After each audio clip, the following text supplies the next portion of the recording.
man read and ain't nothing you could do about it. None of y'all.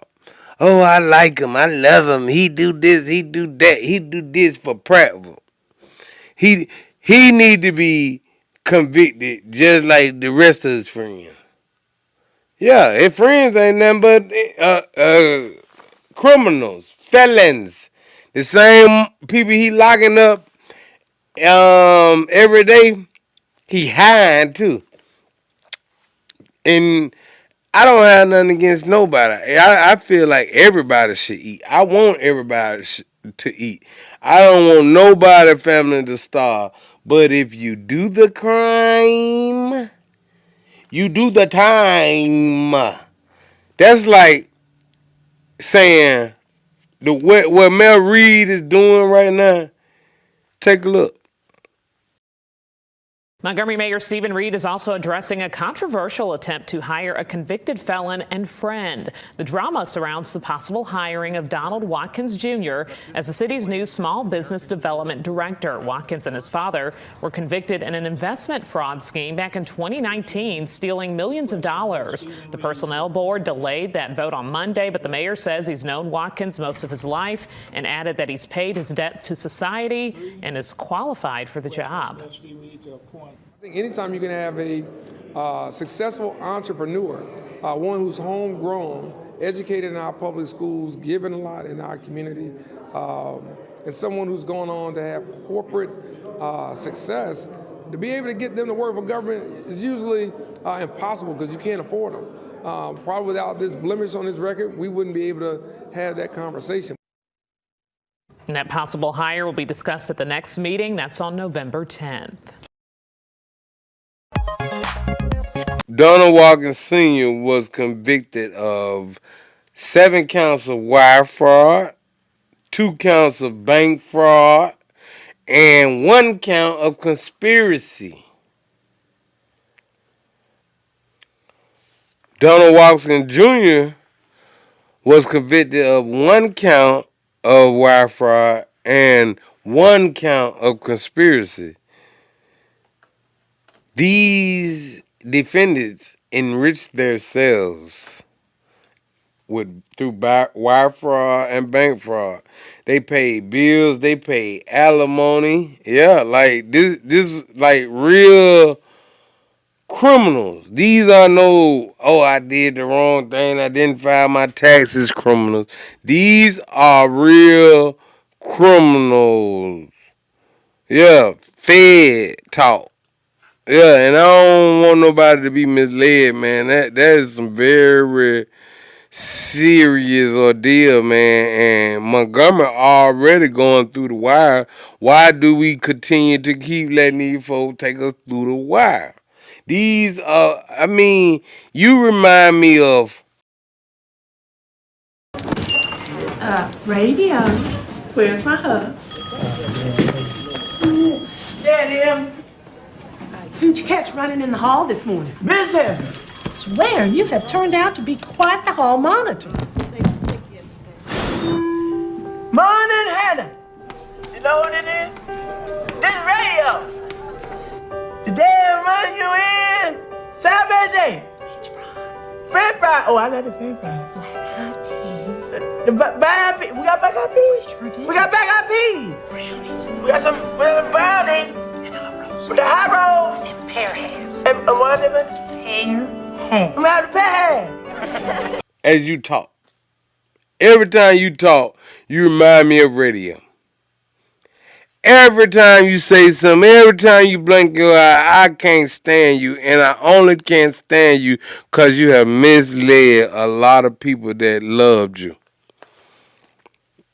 A lot of people that marched. A lot of people that was kicked for going to that back of that bus. A lot of people was sprayed with hose pipe, believed in you, man.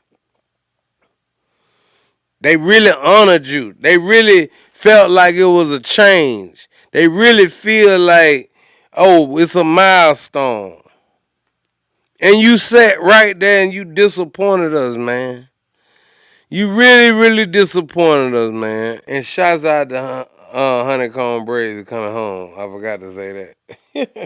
Can't lie. We rocking you, boy. Montgomery rocking you. But yeah, and people getting convicted. I see people getting convicted, and this is making me really, really making me question who we dealing with.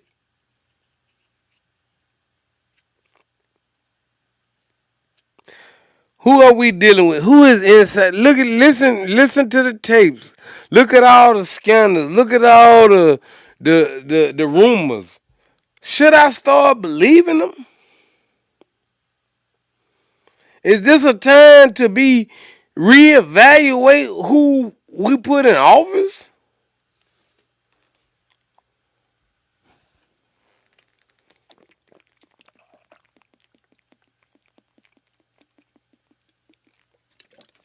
You making it real, real hard to trust you, brother. Even when you want to trust the man, you can't trust him. You know what I'm saying, man?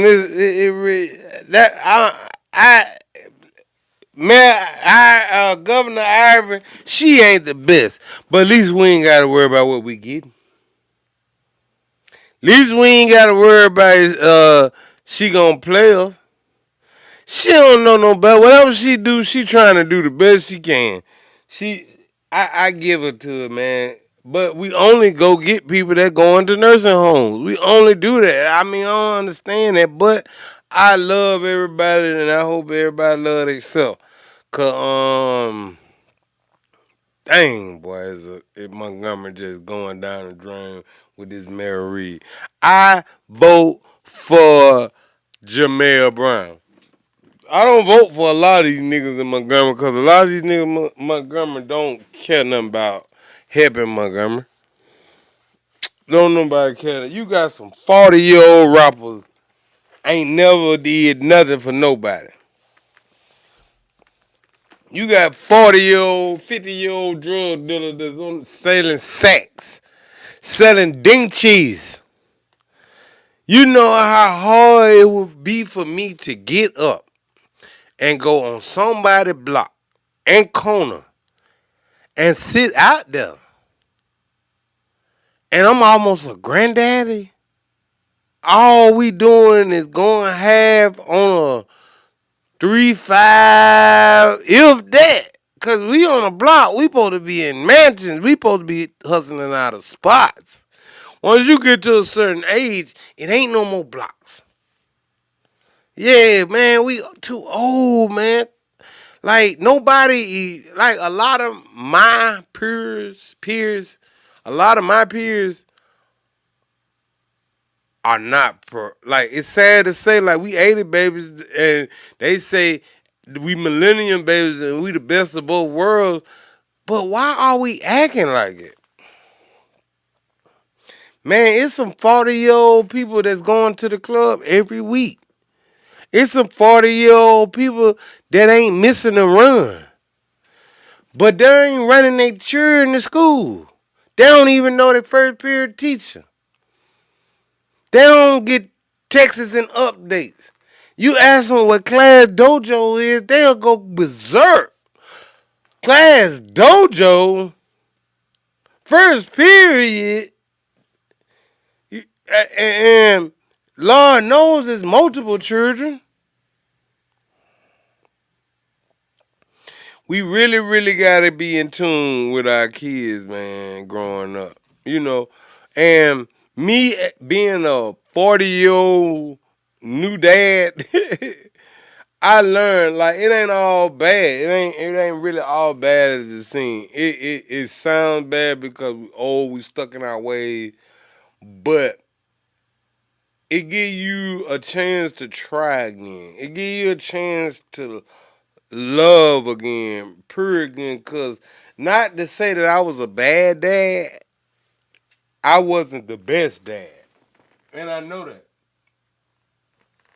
You know, but I had got another chance, and I've been a great dad. You know, my first son was a product of me being in the streets and me being a gangster and me doing this and going to jail, you know, and I hate that, but